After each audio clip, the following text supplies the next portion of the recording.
こんにちは、斉藤直樹です。今日も気まぐれ添削やっていきたいと思います。今日の作品はこちら。すごくね、可愛らしいイラストですよね。コバトさんの作品で、タイトルはキュアラメール。トロピカルージュプリキュアの中で、一番推しで可愛く、キラキラした感じで描きました。全体的の色と影の塗り方や、線の強弱がうまくできていないような気がして、どう直せばいいのかわからないです。あとイラスト的に、平べったい感じに見えるような感じで、立体的に見えるにはどうすればいいでしょうか。普段イラストや漫画を描いていますが、なかなかいいねが伸びないのも悩みです。斉藤直樹先生、何かアドバイスをお願いします。よろしくお願いします。はい。ということで、素敵なイラストのご応募ありがとうございます。おそらくですね、かなりお若い方かなと思っているんですが、色の強弱がないとかね、立体的に見えないとか、反省点をおっしゃっているんですが、一方でその部分をね、すごく気にされていて、自分なりにこうすればうまくいくんじゃないかって試している感じも見受けられて、そういうところからもね、これからとても上手くなる方なんじゃないかなと感じます。例えばですね、手をグッと前に突き出せば立体的に見えるだろうと思ってそれを試していたり、あとはね、キラキラした感じを強調しようとして髪のグラデーションを多用していたりと、そういう工夫をされていますよね。はい、このチャレンジ精神素晴らしいと思いました。ただですね、成功しかけているチャレンジもあれば、若干ですね、その工夫が逆効果になっている部分もあったりして、それが原因で苦労されているんだろうなと、そういう部分もね、見受けられるので、一個一個ね、解きほぐしつつ添削解説を加えていこうと思います。はい、揺らめくオーシャンキュアラメール、添削いってみましょう。はい、でですね、まずちょっと大前提として言っておくんですが、別にですね、立体的だからといっていい絵とは限りません。平面的でいい絵だってたくさんあるので、何が何でも立体的に描かなきゃいけないっていうわけじゃないことは頭に留めておいてください。特にですね、プリキュアの魅力ってコバトさんもおっしゃっているようにキラキラ感だと思うので、それがね、表現できていればいいです。立体的にしようとした結果、キラキラ感がね、そがれるのであれば、それは絶対キラキラ感を優先してあげてください。ただね、今回は立体感の出し方が知りたいということなので、あえてね、立体感を重視しながらこの絵を添削していきますね。はい、まずですね、こうですね。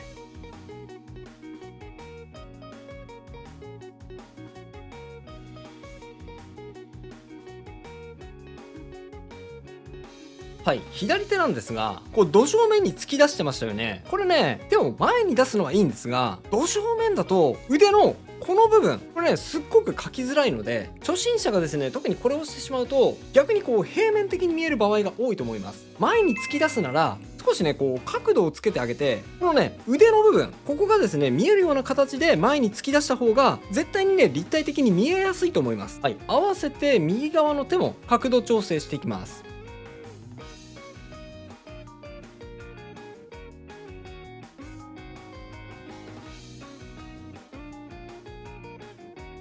はい、こっちはですね、立体感とはあんまり関係ないんですが、手の角度的に張り手をかましている左手で、逆の手でパンチを食らわないように上げているガードみたいな感じの角度に見えますので、もうちょいね、女の子っぽく見えるような角度に調整しました。でですね、胴体をこれから直していくんですが、この絵があんまり立体的に見えない原因は大きく分けて3つの原因があります。その1つの原因が体なんですが、これですね、ちょっと見えない部分をあんまり考えないで描いているように僕には見えました。例えばですね、ここが一番分かりやすいんですが、この足の細さに対してね、見えない部分を仮に描いてみると、こんな感じのですね、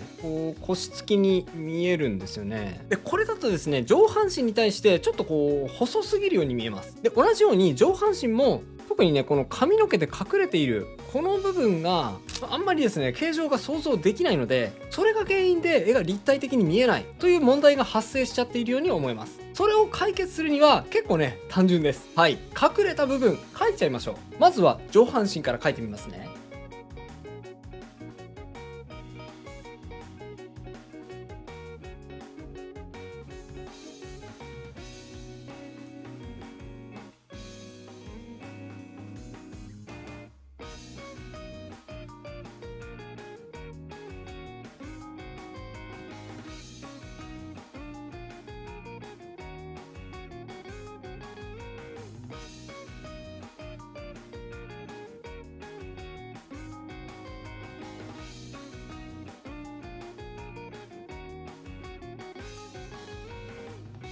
はい、もうですね、ここの部分後で髪の毛で隠れちゃうかもって分かってるんですが、こういうのってね、一度描いちゃった方が結果的に早いです。特にですね、まだ自分は立体を描くのが苦手だなって思っている人は、隠れた部分をいちいち描くだけでこれね、かなりの練習になるので試してみてくださいね。はい、下半身もね、調整していきます。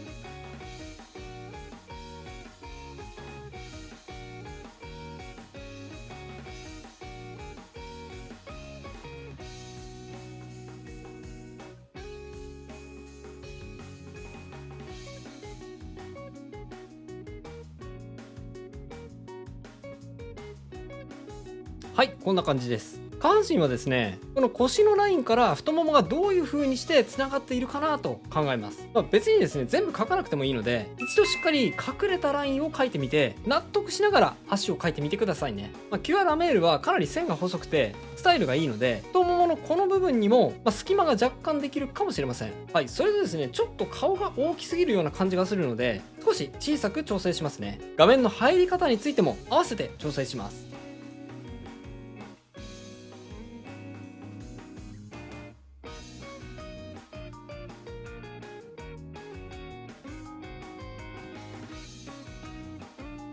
はい、こんな感じです。体の大きさに対してどのぐらいの顔の大きさがいいのか、そして下半身の大きさはどのぐらいがちょうどいいのか、全体のプロポーションを整えると一気に立体感が増してくると思います。さて、この絵が立体的に見えない2つ目の理由いきます。2つ目の理由は後ろ髪のグラデーションです。多分ですね、ここが一番この絵を平面的に見せている原因と言ってもいいと思います。このイラスト、髪の毛の面積がすごく多いんですが、それに対して同じような幅で同じような調子でグラデーションがこう一定間隔で入っているので、これがですね、立体感を失わせてしまっていると思うんですね。はい、ちょっと直してみましょう。まずは全体的なシルエットから直していきます。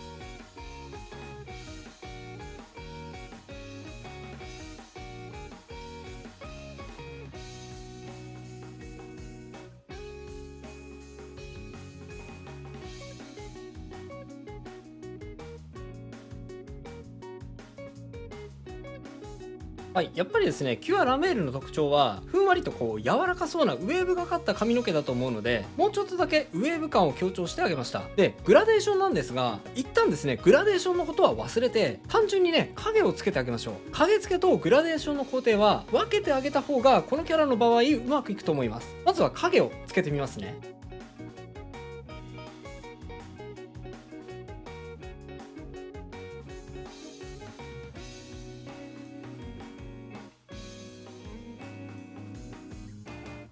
はい、こんな感じで、グラデーションなんですが、影の部分にのみピンク色のグラデーションを入れてあげます。こうです。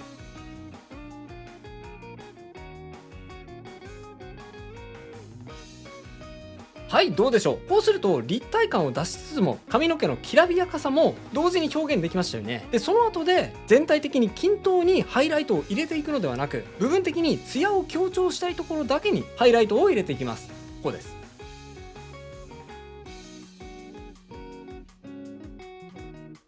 はい、どうでしょう。全体的にグラデーションを入れていくよりも立体的かつふんわり感を強調できたのではないでしょうか。もちろんね、さっき言ったように立体的かどうかだけが絵の良さではないので、立体感を捨ててキラキラ感を強調したい場合には元の塗り方でも OK です。この辺りはね、ご自身で好みを取捨選択してみてくださいね。そうそう、ついでなんですが、部分的に影を入れることでも立体感をアップできる部分があります。例えばこんなところ。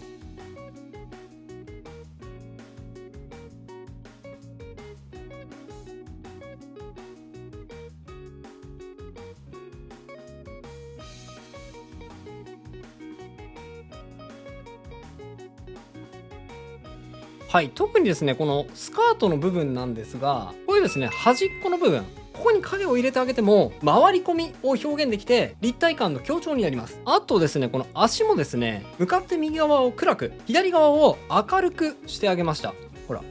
左右で違うでしょ。こうすることによってちょっとね、こう足を前後しているような感じを表現できますよね。はい、細かい部分ですが覚えておいてください。さて、体の調整が一旦終わったので顔の調整に入っていきます。顔はですね、特に立体感には関係ないんですが、ちょっとだけ気になるのが、顔がですね、キュアラメールにあんまり似てないんですよね。もう少しだけ細かい部分を意識するとキュアラメールっぽさが出せると思いますので、おまけにその部分を解説していきます。まずね、意外と大事なのがこのお団子です。多分ね、真珠貝とかをイメージ示してんのかな。面白いですよね。はい、この部分こうするといいと思います。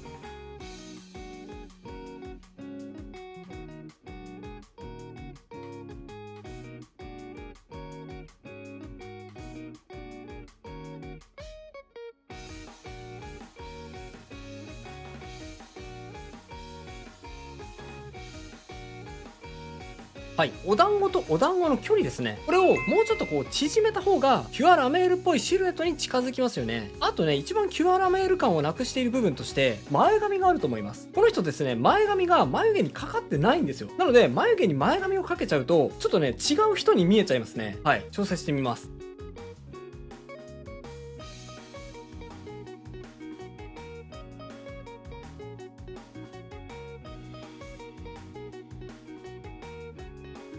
はい、こんな感じ。あと眉毛は若干太眉ですね。こうです。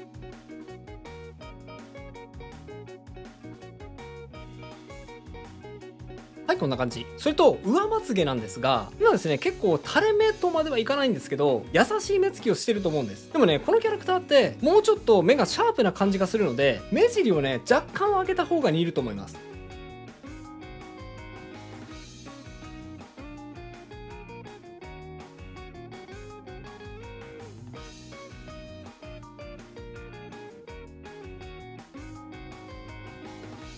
はい、めっちゃ細かいですが、この角度ね、結構大事です。あとですね、これは絵柄にもよると思うので、ご自身の絵柄をね、優先したい場合には取り入れなくてもいいんですが、目のハイライト、これをね、はっきりしっかり描くことで、プリキュアらしいキラキラ感をアップさせることができると思います。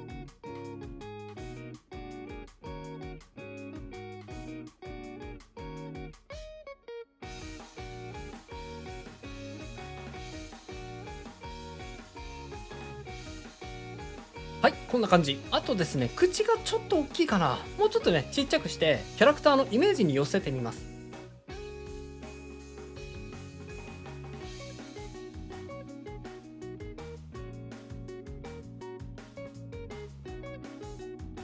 で、最後、サイドヘアを後ろ髪と同じように、ふんわり調整してみますね。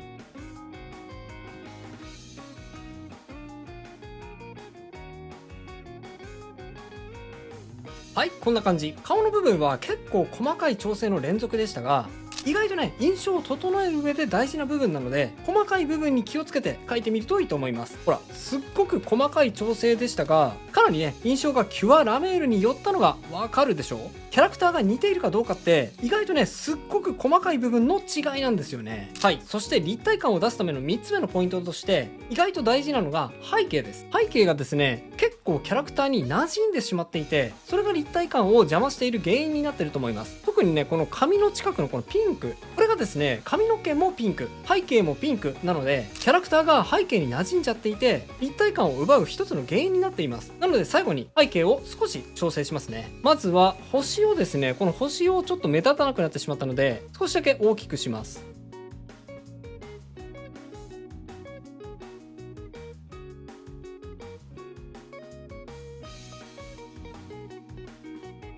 はい、少しだけね、星を大きくする部分を作ってメリハリを出しました。そしたら今言ったピンクの部分を中心に若干色を変化させます。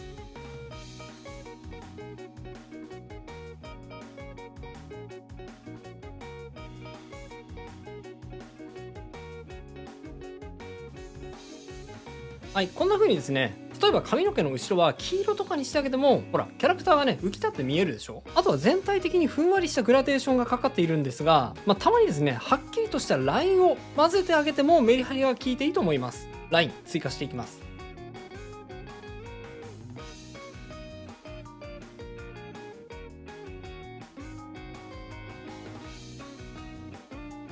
はい、こんな感じ。ところどころキラキラ感をプラスしてみましょうか。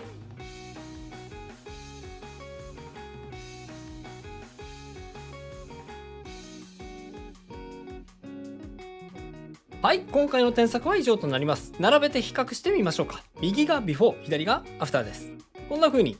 変化しました。いかがでしょうか。はい、もともとね素敵なイラストだったんですが、小畑さんのイラストに立体感をプラスすることができたのではないかと思います。ただね、最初も言ったように小畑さんのキラキラした感じも僕はね素敵だと思うので、あんまりね立体感だけにとらわれることなく、元の感じも大事にしながら絵をね楽しんでいってみてくださいね。今回は絵の立体感についての解説を加えてみました。いかがだったでしょうか。また今回はキャラクターの見えない部分まで描く方法をお伝えしましたが、実際絵を描いていく時にはどういう順番で描いていけばいいのという人もいると思います。そんな方にはこちらの動画、キャラクターイラスト最強上達法が役に立つと思います。棒人間から肉付けして、そこから立体的にキャラクターを仕上げていく方法について段階的に順番に解説しています。興味があればこちらも合わせてチェックしてみてくださいね。それでは最後にあのコーナー、気まぐれじゃんけんのコーナーです。いきますよ。準備はいいですか。気まぐれじゃんけんじゃんけんポン。